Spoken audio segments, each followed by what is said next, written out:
እሺ እነዚህ ወሳኝ ርዕሶች ናቸው። በጣም ወሳኝ ርዕሶች።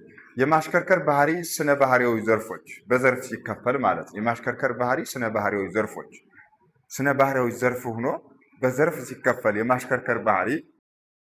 ስለዚህ የመጀመሪያው ኃላፊነት ነው። የመጀመሪያው ኃላፊነት ነው። የሁለተኛው ደግሞ ደህንነት ነው። ሶስተኛው ብቃት የምንለው ነው ማለት ነው። ኃላፊነት፣ ደህንነትና ብቃት ብለን የምንጠራቸው ነገሮች ናቸው። የማሽከርከር ባህሪ ስነ ባህሪያዊ ዘርፎች ብለን የምንጠራቸው እያንዳንዳቸው። ለምሳሌ ኃላፊነት ውስጥ ስሜታዊ ኃላፊነት አለ፣ አእምሯዊ ኃላፊነት አለ፣ ክህሎታዊ ኃላፊነት ይኖራል ማለት ነው። እነዚህ ነገሮች አንድ ባንድ ተንትነን እናያቸዋለን ማለት ነው። አንድ ባንድ ተንትነን እናያቸዋለን። እነዚህ በደንብ አድርጋቸው አይደንቲፋይ ካላደረጋቸዋቸው ፈተና ላይ ምን ይሆናሉ ማለት ነው? ያስቸግራሉ። አንዱ ከአንዱ የመመሳሰል ነገር ስላላቸው በደንብ አድርጋቸው አይደንቲፋይ አድርጋችሁ ማንበብ መቻል ስላለባቸው። ስሜታዊ ኃላፊነት ምንድን ነው? ስሜታዊ ኃላፊነት ምንድን ነው? ስሜት የወለደው ሀሳብ ብለን አልቀድም አይደለ? አሁን ግን ስሜታዊ ኃላፊነት ምንድን ነው ስንል ለሌሎች ማሰብና ስነ ምግባራዊነት ነው። ለሌሎች ማሰብና ስነ ምግባራዊነት ነው ጠቅለል ሲደረግ ማለት ነው። ለሌሎች ማሰብ ሲባል እንግዲህ በብዙ ዘርፍ ለሌሎች ይታሰባል። ለሌሎች በብዙ ዘርፍ ማሰብ እንችላለን። ለሌሎች ማሰብ ሲባል እንግዲህ ምንድነው? መልካም ነገርን መመኘት፣ መልካም ነገርን ማድረግ፣ በራሳችን ላይ እንዲሆን የምንፈልገው ነገር ሌሎች ላይ እንዲሆን መሻት ማለት ነው። ለሌሎች እንቅፋት አለመሆን ማለት ነው። ለሌሎች ማሰብ ማለት እሱ ነው። ለሌሎች ማሰብ ማለት እሱ ነው። ስናስብ ነው ለሌሎች መትረፍ የምንችለው። መጀመሪያ ለሌሎች ማሰብ መቻል አለብን አይደል እንዴ? ለመትረፍ ለመስጠት ካለን ላይ ለመስጠት ሀሳብ ሊሆን ይችላል፣ በጉልበት ሊሆን ይችላል፣ ጊዜያችንን ሊሆን ይችላል፣ ንብረት ካለን ንብረታችንን ሊሆን ይችላል የምንሰጠው። ግን መጀመሪያ ምን ያስፈልጋል ማለት ነው? ለሌሎች ማሰብ ያስፈልጋል። መጀመሪያ ሳናስብ ልንሰጥ አንችልም ማለት ነው። ሀሳብ ነው የሚቀድመው መጀመሪያ ማለት ነው። ስለዚህ ሌሎች ማሰብና ስነ ምግባራዊነት ነው ምን ስሜታዊ ኃላፊነት የምንለው ማለት ነው። ስሜታዊ ኃላፊነት የምንለው ስሜታዊ ኃላፊነት ጉድለት ምንድን ነው? እዛ ጋር በደንብ ስለሚገልጸው ማለት ነው። ስሜታዊ ኃላፊነት ጉድለት ምንድን ነው? ስሜታዊ ኃላፊነታችን ጎደለ የምንለው ምን ነገር ስናደርግ ነው? ምን ሲሆን ነው የሚለውን ስናየው ምንድን ነው? ራስ ወዳድነትና ቅንነት የጎደለው አስተሳሰብ። ራስ ወዳድነትና ቅንነት የጎደለው አስተሳሰብ። ይሄ ራስ ወዳድነት የምንለው ነገር ምንድን ነው? ከስግብግብነት ጋር የሚያያዝ ማለት ነው እንጂ በትክክለኛው መንገድ ራስን መውደድ በሚለው አይደለም። ስግብግብነትን የሚተካ ራስ ወዳድነት የምንለው ማለት ነው። ሰው ራሱን የሚወደው በስግብግብነት መንገድ ከሆነ ትክክለኛ ራስ የመውደድ መንገድ አይደለም ማለት ነው። ሰው ራሱን መውደድ ያለበት በምን መንገድ ነው ማለት ነው? በምን መንገድ ነው ማለት ነው? በትክክለኛው መንገድ መሆን መቻል አለበት ማለት ነው። ሰብአዊነትን በመረዳት መንገድ መሆን መቻል አለበት። ቅንነት የጎደለው አስተሳሰብ አያችሁታል። ቅንነት የጎደለው አስተሳሰብ ያለው ሰው ስሜታዊ ኃላፊነቱን የተወጣ ሰው አይደለም ማለት ነው። ስሜታዊ ኃላፊነቱን የዘነጋ ሰው ነው ማለት ነው። ቅንነት የጎደለው አስተሳሰብ ያለው ሰው ቅንነት የጎደለው አስተሳሰብ ያለ አይደለ? ቅንነት የጎደለው ሰው በጣም ብዙ ነው። በጣም ብዙ ነው። ከመሬት ተነስቶ ሰውን የሚጠላ ሰው፣ ከመሬት ተነስቶ ሰውን ለመጉዳት የሚነሳ ሰው በጣም ብዙ ሰው አለ አይደል እንዴ? በጣም ብዙ ሰው አለ። ስለዚህ ቅንነት የጎደለው አስተሳሰብ ጥሩን ነገር ጠማማ አድርጎ የሚያስተምር፣ ጥሩን ነገር ጠማማ አድርጎ የሚያሰራጭ ብዙ ሰው አለ። ብዙ ሰው አለ ማለት ነው። ስለዚህ እሱ ነው ቅንነት የጎደለው አስተሳሰብ ማለት እሱ ነው። እሱ ነው በራስ ላይ የደረሰ ችግር በሌሎች ላይ እንዲደርስ መሻት። ይሄ ደግሞ ዋናውና ትልቁ ነገር ነው። ይሄ ስሜታዊ ኃላፊነት ጉድለት ነው። በራስ ላይ የደረሰ ችግር በሌሎች ላይ እንዲደርስ መሻት። ይሄ በነገራችን ላይ የትክክለኛ ሰው ምንድን ነው ማለት ነው? የትክክለኛ ሰው የኖርማል ሰው አስተሳሰብ አይደለም። ይሄ አይነት ህሳቤ ካለባችሁ በጣም ራሳችሁ መጠየቅ መቻል አለባችሁ። ራስ ላይ የደረሰ ችግር ሌሎች ላይ እንዲደርስ የሚሽት ሰው በጣም በጣም መጥፎ ነው። በቃ ምልክ ሁሉን ነገር ያጠቃልለዋል። በቃ ይህ አይነት ህሳቤ ያለበት ሰው ውስጡ ጥሩ አይደለም፣ መልካም አይደለም፣ ጤናማ ሰው አይደለም ማለት ነው። ጤናማ ሰው አይደለም። መታገል መቻል አለባችሁ። ውስጣችሁ ላይ ይሄ ነገር ካለ ሀይ ብላችሁ ማሰብ መቻል አለባችሁ። እንዴ እኔስ አይጎዳኝ፣ አላረለ ያ ሰው እኔን ሳይጎዳኝ እኔ ምንም ሳያደርገኝ ለእኔ እንቅፋት ሳይሆን ነገር ግን የኔ ችግር እሱ ጋር እንዲደርስ የመሻት ምን ማለት ምን አይነት እሳቤ ነው? ምሳሌ አሽከርካሪዎች ሁናችሁ በምታሽከረክሩበት ጊዜ እናንተ ጋር አደጋ ሊደርስ ይችላል። አደጋ ሊደርስ ይችላል። ተሽከርካሪ ሊሆን ይችላል፣ የእናንተ ሊሆን ይችላል። እንግዲህ አይበለውም። ነገር ግን ይሄ አደጋ የምታውቁት ሌላው ቤስት ጓደኛችሁ ላይ ባለመድረሱ አለ አይደለ የሚከፋው ሰው እንደዚህ አይነት ሐሳብ ይፈጠራል። ማንኛውም ሰው ጋር ይሄ ሐሳብ ያለ ግን መታገል ያስፈልጋል። ለምን ይሄ ሐሳብ እኔ ጋር መጣ ብሎ መታገል ያስፈልጋል ማለት ነው። ብሎ መታገል ያስፈልጋል። ስለዚህ በራስ ላይ የደረሰ ችግር በሌሎች ላይ እንዲደርስ መሻል ሁሉ ብሎ ሰው እኮ ራሱ ላይ ያለን ችግር ወደ ሰው የሚያስተላልፍ ሰው አለ አይደል? ያም ሰው እንዲጎዳ አለ አይደል? በተሳሳተ መንገድ እንዲህ በዚህ ሂድ፣ ስህተት በሆነው መንገድ በዚህ ሂድ ብሎ እሱ ስለተጎዳ ያ ጓደኛውም እንዲጎዳ የሚመራ አለ አይደል? ያ ነው። እንደዚህ አይነት ሐሳቤ ሊኖር አይገባም። እንደዚህ አይነት ሐሳቤ ሊኖር አይገባም። አሁን በትርፍ አብራችሁ በምታሽከረክሩበት ጊዜ አብራችሁ ጭናችሁ ወጣችሁ ትርፍ ጓደኛችሁ አልተያዘም፣ እናንተ ተቀጣችሁ አይደል? እናንተ ተቀጣችሁ፣ ጓደኛችሁ አልተቀጣም። ሊከፋችሁ አይገባም። ጓደኛዎቹ ባለመቀጣቱ ሊከፋችሁ ከገባ ሊከፋችሁ የሚገባ እናንተ በመቀጣታችሁ ነው። ጓደኛችሁ ስላልተቀጣ የሚከፋችሁ ከሆነ ዘ ፕሮብሌም ችግር አለ ማለት ነው። እሱ ነው መቀረፍ ያለበት ነገር እሱ ነው። ይሄ ሲሰፋ ወደ ማህበረሰብ፣ ወደ ቤተሰብ፣ ወደ ሀገር ሲሰፋ ይሄ ምን ይመጣል ማለት ነው? ማህበረሰብ ከማህበረሰብ የሆነ ነገር ከሆነ ግሩፕ የሆነ ግሩፕ ከሆነ ግሩፕ ይሄ እያደገ እኮ ነው አለ አይደል? ይሄ እያደገ እኮ ነው አለ አይደል? የሆነ ግሩፕ ከሆነ ግሩፕ የሚጣለው የሆነ ግሩፕ ከሆነ ግሩፕ የማይስማማው ይሄ እያደገ ነው ማለት ነው። እንደ ዜጋ በእያንዳንዱ ሰው ውስጥ ይሄ ሐሳቤ ቢጠፋ ከየትም ይወለዳል? ከየትም ሊወለድ አይችልም ማለት ነው። ስለዚህ በራስ ላይ የደረሰ ችግር በሌሎች ላይ እንዳይደርስ ማድረግ መቻል አለብን። እንዲደርስ መተባበርና መመኘት በራሱ ነውር ነው አይደለም?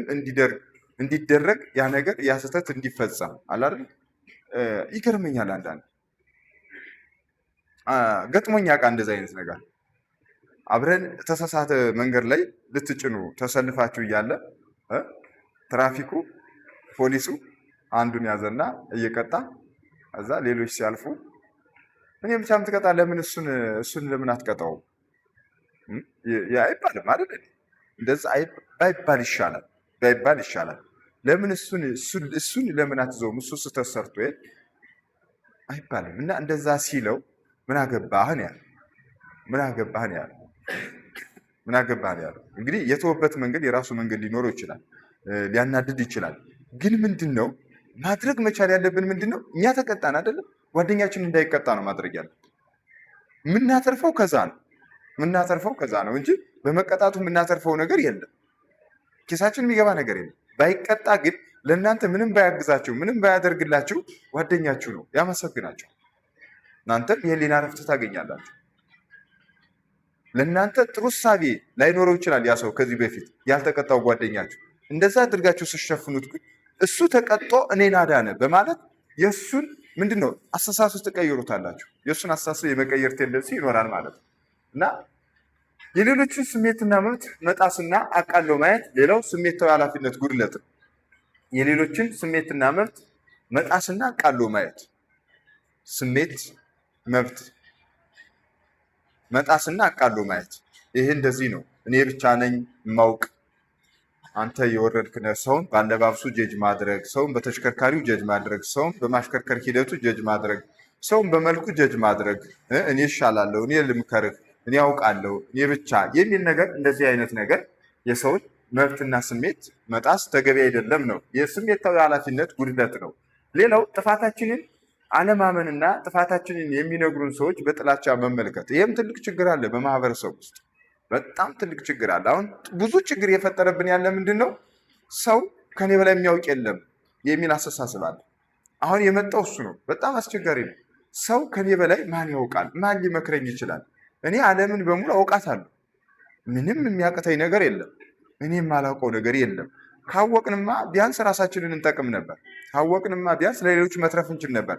ስለማናውቅ ነው ብዙ መከራና ብዙ ችግር እየደረሰብን ያለ ማለት ነው። በችግር ውስጥም ያለ ነው ማለት ነው። ስለዚህ ምንድን ነው ሌላ ሰው ጥፋታችንን ሲነግረን አሁን አብሶ ሹፌርስ ወጣችሁ ስታሽከረክሩ እንግዲህ ተሳሳተ መንገድ ላይ ስትቆሙ የማይቆምበት ቦታ ላይ ስትቆሙ ወንድሜ አንሳው ሊል ይችላል። ወንድሜ አንሳው እሱ የተሳሳተ ቦታ ነው ሲላችሁ ምንድን ነው ማለት ነው? ሀፍረት ከሚሰማችሁ ይልቅ ቴንኪው ብላችሁ መነሳት መቻል አለባችሁ። ወንድሜ መንገድ ዘግታል ሲልህ እንደዘጋችሁ እርግጠኛ ከሆናችሁ ይቅርታ ብላችሁ መነሳት መቻል አለባችሁ። ህግን የማታውቁት ከሆነ ህግን ሲያስተምራችሁ ጓደኛችሁ የበታችነት ከሚሰማችሁ ይልቅ ቴንኪው ብላችሁ ህጉን መማር መቻል ያስፈልጋል ማለት ነው። ስለዚህ አሁን ሰው እኔ አንተ ረጋ ብላ አታሽከርክርም ይላችሁ ሰው ዝበል ደግሞ አንተ ነህ እኔን ማሽከርከር የምትነግረኝ ነው የምንለው። ያ ሰው የታየው ነገር አለ። ረጋ በል ሲልህ የታየው ነገር አለ ማለት ነው። እናንተ ያላያችሁት እሱ ያየው ነገር ስላለ ማለት ነው። ስለዚህ ስህተትን ስንነገር ያ ስህተት እኔ ጋር እውነት ነው አይደለም አለ የለም ብለን ወደ ራሳችን መመልከት መቻል አለብን። ስለዚህ ጥፋትን ማመን ተገቢ ነው። ዋናው ትልቁ ነገር እሱ ነው። ጥፋታችንን የምናምን ከሆነ ምንድነው ማለት ነው? ከብዙ በሽታ እንድናለን፣ ከብዙ ጥፋት እንድናለን ማለት ነው። ማንም ሰው ይምከራል፣ ሺህ ዓመት አይመክረንም። የሚመክረን የተወሰነ ደቂቃ ነው። ጆሮ ሰጠን እንስማ። ትንሽ ትልቅ ምናምን ሳንል ማለት ነው። ትንሽ ትልቅ ጠላት ምናምን ሳንል ምንድነው ሲመክረን ጆሮ ሰጠን እንስማው። ከዛ በኋላ አእምሯችን አናላይዝ ያደርገዋል አይደል? ሙሉ በሙሉ አንቀበለው። ለኛ የሚያስፈልገንን ነገር ከዛ ውስጥ እንወስዳለን። ይኖራል፣ የሚጠቅመን ነገር ይኖራል። ከማትጠብቁት ሰው የሚጠቅም ነገር ታገኛላችሁ። ከምትጠብቁት ሰው ደግሞ የማይጠቅም ነገር ታገኛላችሁ። ስለዚህ ማንም ሰው ሲመክራችሁ ጆሮ ሰጣችሁ፣ ልባችሁን ሰጣችሁ፣ አድምጡት። ሺህ ዓመት አይመክራችሁም። የተወሰነች ደቂቃ ነው የሚመክራችሁ። የተወሰነች ደቂቃ ነው ማለት ነው። እና ምክር ከየትም ቢመጣ መልካም ነው። ነገር ግን ሁሉ አይወሰድም። ራሳችን የሚበጀንን እንወስዳለን ማለት ነው። የመንገደኞችን ምቾትና ደህንነት በችልታ መመልከት የአሽከርካሪዎች ችግር ይሄ ነው። የመንገዶችን ምቾትና ደህንነት በችልታ መመልከት። አብዛኛው አሽከርካሪ በቀን ስለሚያተርፋት ብር እንጂ ስለሚያንቀፋቅፋት ነዳጅ እንጂ ስለ ደንበኛው ደንታ የለውም። አብዛኛው ማለት ነው። አብዛኛው እንደነገርኳቸው ይሄ ምንድነው? ስሜታዊ ኃላፊነትን አለመወጣት፣ ስሜታዊ ኃላፊነት ጉድለት ነው ማለት ነው። ይሄ ምንድነው ማለት ነው? ይሄ ለሌሎች ማሰብና ስነ ምግባራዊነትን ማጣት ነው። ማለት። ስለዚህ ደንበኛ ንጉስ ነው ሲባል እኮ ዝም ብሎ አይደለም። ለምን ደንበኛ ንጉስ ነው ሲባል ዝም ብሎ አይደለም። ንጉስ ምንድነው ማለት ነው? ንጉስ ነው፣ ታውቁታላችሁ። ማንም ዘሎ ናውረድ አይልም። ማንም ዘሎ የሆነ ነገር ያደርገው፣ ማንም ዘሎ አይነካውም። የሆነ ብቻ ጋራንቲ አለው። ንጉስ የሆነ ነገር ብታደርጉት የሚያደርስባችሁ ነገር ከባድ ነው። ደንበኛም የሆነ ነገር ስታደርጉት የሚያደርስባችሁ የኢኮኖሚ ቀውስ፣ የሞራል ድቀት ከባድ ነው። ለዛ ነው አንድ ደንበኛ አጣችሁ ማለት ሌላ ብዙ ደንበኛ አጣችሁ ማለት ነው። አንዱ ብቻ አይደለም። ያ ሰው የሚያበላሸው ብዙ ነገር ስለሚኖር ማለት ነው። መሰረታችሁ ደንበኛ ላይ ከሆነ ማለት ነው። ስለዚህ ተሳፋሪ የእናንተ ደንበኛችሁ መንከባከብ መቻል አለባችሁ። ተሳፋሪያችሁ ልክ ባለሱቅ ሂደህ ስትገዛው አሳስቆ አሳምኖ እንዲህ ነው ብሎ እንደሚሸጥልህ ሁሉ የሚሳፈረው ለአንተ ደንበኛ ነው። ዛሬ ብቻ አይደለም የምታገኘው፣ ነገም ያገኛል፣ ነገም ትገናኛለህ፣ ከዛም ሁሌ ትገናኛላችሁ። ስለዚህ አሳስቀህ አሳምነህ ምቾት እንዲሰማው አድርገህ የመውሰድ ኃላፊነት አለብህ ማለት ነው። ስለዚህ ደንበኛ የሱቅ ደንበኛ ብቻ አይደለም፣ ሌላ የቢዝነስ አጋር ደንበኛ ብቻ አይደለም፣ ተሳፋሪ ደንበኛ ነው። ስለዚህ የእነሱን ምቾትና ደህንነት በቸልታ መመልከት ተገቢ አይደለም። ማወቅና ምን ማጤን ያስፈልጋል ነው። ይሄ እንግዲህ ስንተነትናቸው ይሄ ስሜታዊ ኃላፊነት ነው። ሁለተኛው ደግሞ አእምሯዊ ኃላፊነትስ ምንድን ነው?